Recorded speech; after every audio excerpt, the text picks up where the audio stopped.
Good evening and welcome to another Money Making Mom Scope. Tonight we're going to be talking about Instagram, and I'm going to be sharing some of my best practices and tips and things that I've learned, and also taking your questions if you have any questions on Instagram or social media.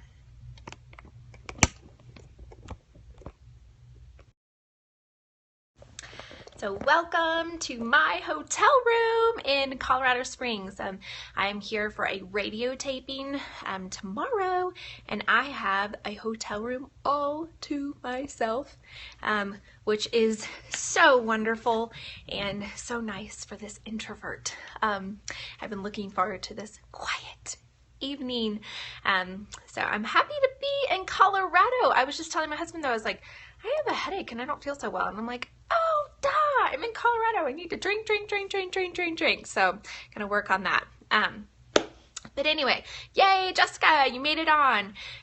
Okay, so we're gonna dive right in to Instagram, and we're going to talk about what I've learned. But first off, I feel like I need to say that I don't have this huge Instagram following. Right now, I'm almost at 37,000 followers, which compared to other people and other social media, for me, that isn't a huge following. But my engagement on Instagram is really, really strong. And I've learned a lot in the last 6 months that has really helped my engagement to significantly increase, and also my followers to significantly increase. We've been growing by about 100 new followers a day for the past, I would say, probably four to 6 weeks for sure. So you follow me on Instagram. Thanks so much. I am the Money Saving Mom on Instagram for those of you who are interested, and I'm going to be sharing lots of examples, and this is going to be more chit chatty. Do I post much on other people's Instagrams as far as commenting? I think that's what you're asking. I do comment on a lot of other people's Instagram. The people that I follow, I do not follow very many people, and Instagram for me is very much a kind of a personal social media, and I don't view it as business per se. And so I don't follow very many people. I say that I follow the people that I really want to know what you had for breakfast. And if I care about what you had for breakfast, then I will follow you. So very few people do I follow, because I want to keep it small, and I want to keep it so that I can really engage with those few people that I do follow. So I love Instagram. I love the ability to really connect with people. I love the ability to get that real life behind the scenes sort of look into people's lives. And I love to be able to just kind of pull back the curtain and share with people an inside peek into our home and our family and our life.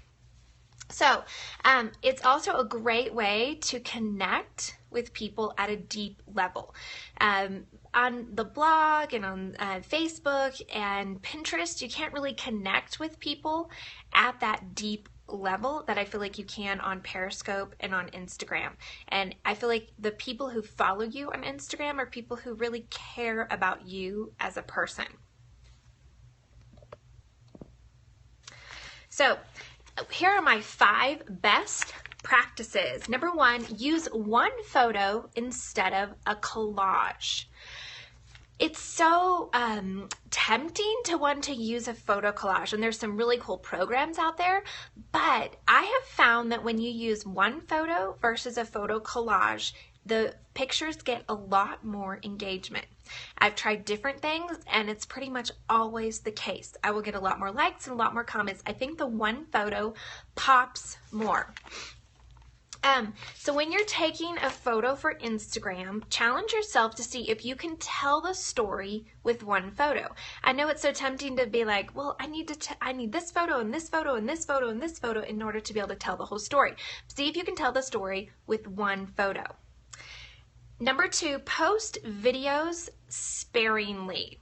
Videos just do not do well for me on Instagram, and I found that to be the same for other people that I paid attention.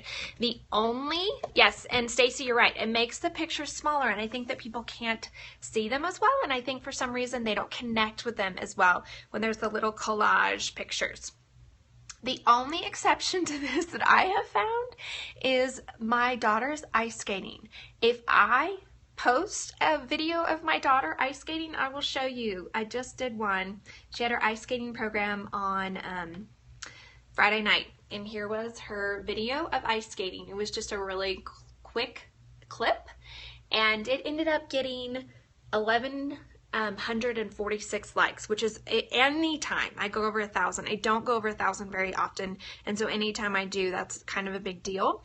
And it ended up getting 54 comments. So I did hashtag it figure skating, and that's possibly a little bit why, but I think it's people like figure skating because I posted the full video of her program on Facebook, and it got a lot higher engagement than videos usually would get on Facebook. So I think that there are a few exceptions to the not using very many videos, but use them sparingly. So number one, use one photo instead of a collage. Number two, post videos very sparingly. Number three, be interesting. Don't expect the picture to speak for itself. Now, here's the thing that I've discovered is that when I post a lot of content, okay, we're talking like, if you'll notice on my Instagram, I'm the MoneySavingMom on Instagram, if you'll notice, I write long posts, and some people kind of make fun of me about that in a joking way. Our friends sort of snark on me about the fact that they have to scroll and scroll and scroll and scroll through my Instagram posts to get to the next picture.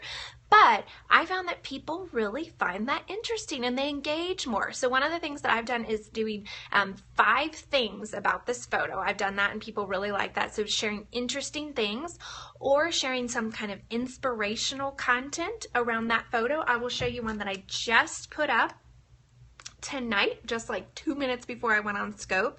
And that was this picture. I'm like jabbing my computer into my face. This picture, which I took on the way to Colorado Springs from the airplane, and it's just a very basic, you know, normal picture. But what I wrote with it, the picture complemented the words that I wanted to share. So actually, it was the text that I wanted to share was more then I wanted to share that text, and this was just a picture to talk about that text. And the text was taken earlier today on my flight to Colorado Springs for the very last business trip of 2015. I just realized there's a typo. It should be for my very last business trip instead of the very last business trip. Anyway, I'll fix that. I couldn't be happier to finally be at the finish line after a long and very stretching year. As I shared on Periscope this morning, I've been doing a lot of reflection over the last 2 months on where we're at and where our business was headed. And in all honesty, I didn't like the trajectory. My heart is craving rest, not rushing, peace, not platform building, and solitude, not success.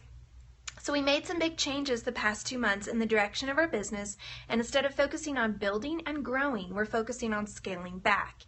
It's meant hard decisions and walking away from lots of good things, but I feel so settled and excited about 2016. Here's to a year of rest. And so as you see, that's a lot of words that I put on there, but people like it when you are interesting and you share more than just great picture or sunset or taken from the plane. Don't just say what the picture is that they could probably figure out without having to even read what you wrote. Say something that's interesting, that brings your personality in. 2016 rest. Yes, Cynthia, if you saw my scope from this morning, I talked about how my word for the year is rest. And I think that I'm going to do Instagram posts and I'm going to tag them the year of rest in 2016. Okay, so the other thing that's very interesting is that, or good about being interesting, is that when I use all of that text on a photo and I'm interesting and kind of creative in what I talk about for the photo, I can then repost that on Facebook and I'm going to get a lot of engagement. So people on Facebook like little mini blog posts. So I view these Instagram posts and then what I share on Facebook is they're kind of like little mini blog posts. And you don't want to do any more than 3 to 4 paragraphs. Like that's kind of pushing it.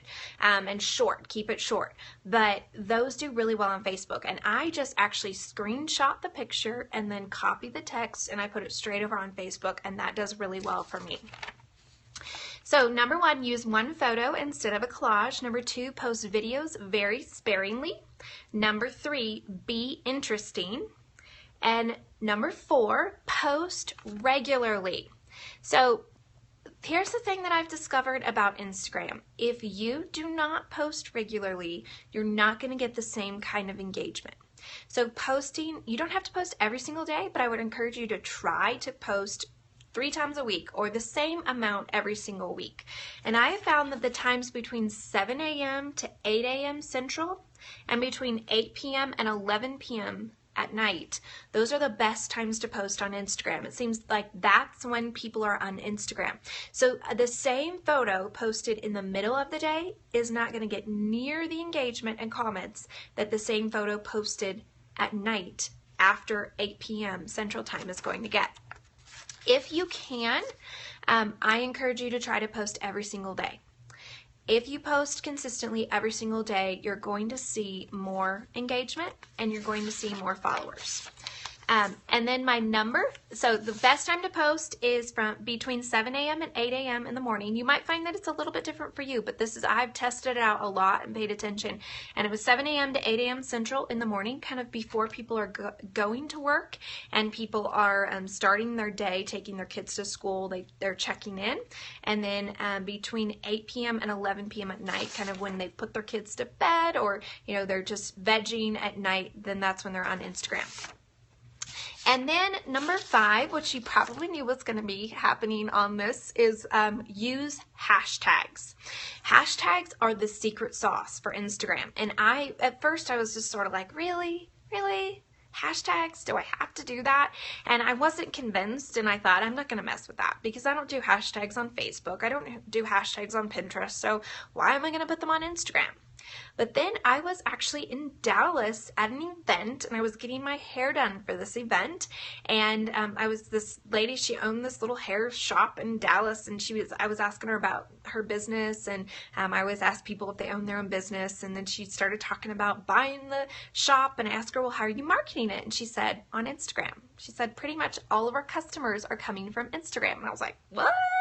And so I started asking her all these questions, and she told me that basically she would post before and after pictures of people's hair, like that she had done their hair, or she had colored their hair, or she had cut it, or done a style, and then she would tag it with Dallas hair, or Dallas hairstyle, or Dallas whatever. She would always use Dallas in it, and that's how she got most of her customers. So as a result of that conversation, I started playing around with hashtags, and I discovered that it made a massive difference.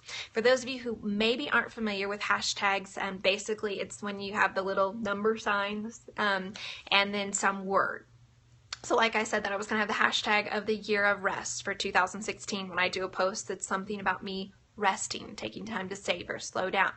There are a lot of hashtags that have people who follow those hashtags. So for instance, 1,000 gifts, and Boss Camp started it, and anytime you post a picture that's something about a blessing or something that's a gift in your life, hashtagging it with that. Lisa Jo Baker has one that's called Surprised by Motherhood, and if you post a picture where your kids are doing something that surprises you, or something funny, or something that just is surprising you about motherhood, using that hashtag. And so what I do is I post the picture and post the text, and then I usually try to pick 2 to 4 hashtags. You don't want to use that many more. I know sometimes you'll see people use a ton of hashtags. I feel like it's better to use a few well than use a ton that aren't really going to do a lot for you. So find a few that work well. So someone said 5 max. I think that, yeah, less is more. I'm not ragging on anyone who uses a lot of hashtags, but I would challenge you to try using a bunch and try using a few and see if it makes a difference. When you use so many hashtags, it kind of becomes clunky and cumbersome, and it kind of screams like, I'm marketing my business. But when you just use a few, then no one really knows that you're actually kind of increasing your engagement and building a following and building, new readers, getting new readers, attracting new readers. And so it looks less businessy and more personal. That's just my personal feeling on hashtags. So when you type in the hashtag, it will pull up on Instagram and it will tell you next to it how many times that hashtag has been used. So that's a really great way to see if a lot of people are using that hashtag. If a lot of people are using it, then guess what that means? Probably a lot of people are going to find you through it. So I said when I did my daughter's figure skating video, I used the hashtag figure skating. Lots of people use that hashtag. Lots of people are going to use the hashtag fall, or lots of people are going to use the what I did today. Let's see, what I'm doing now. It's WIDN. I had to think about that. I think that's one of them. There's a lot of them out there that people use all the time. Here's the thing that I want you to think about though. Who do you want to attract? Who is the market that you want to attract? And then use those kinds of hashtags. So if I want to attract people who want to change their life, or I want to attract moms, or I want to attract people who want to choose love or choose joy or whatever, I need to think about who is my market and who do I want to attract, and then use the hashtags that are going to attract those people. So people who are post on some years I will say, like, here's the 10 books that I'm reading this next year, and last year I didn't do that, so I'm trying to decide whether I'm going to do that or not for 2016, because I don't want to set myself up for a failure, or I don't want to set myself up for having to push. So we will see. Rest is best. That's right. A woman is most beautiful when she is at rest versus striving, and I'm working on that.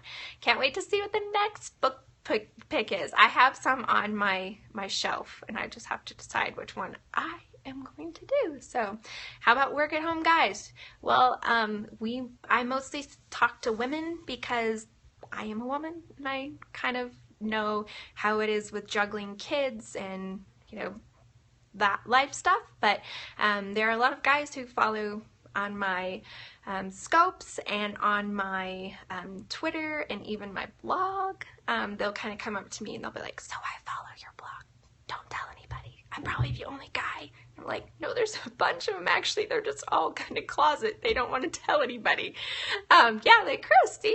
But yeah, it's funny whenever it'll be like some young guy, like some teenage guy, or one of my friends the other day said that she was with her grandpa, and he was talking about, he's like, there's this girl I follow on Instagram, she's so fun to follow, and he's going on and on and on, and I think he's 84, and she found out that it was me, and it just made me laugh, because it was like, just we have a wide range of people. But work at home guys are so welcome on my scopes. It's just, you're gonna have to endure hearing me talk about kids and all that stuff too. So your Choose Joy shirt should be here this week. Oh, I hope you love it. Okay, so I was gonna mention, for speaking of the work at home guys and that sort of thing, if you go to MoneyMakingMomBook.com, if you haven't gone there, you can sign up for my free 5-day course on how I make a full-time income from home, and that is something that guys or women could benefit from. And then that also signs you up for my free Money Making Mom email list, and I send that out every Wednesday night. It just went out tonight, and it was actually on Instagram. That's what inspired tonight's scope. But those tips are kind of, it is called the Money Making Mom list, so if you're okay with that, but a lot of the tips are going to be able to be applied across the board. So Instagram is my jam. I love Instagram, and I love hanging out with you guys. Periscope is my jam too. So do I go to your website? Go to MoneyMakingMomBook.com, MoneyMakingMomBook.com, and that's where you can sign up. So anyway, thanks. I'm having so much fun with the emails. So, okay, I'm gonna let you all go before I talk forever, because as my kids say, Mom, you have a lot of words to share. And I do. I have a lot of words. I never run out of them. But I'm going to go because I have to finish up a couple projects tonight and get to bed early. So it was so great to get to hang out with you all. And I hope you have a wonderful evening. And I will see you in the morning at 7:30 a.m. for our morning motivation show.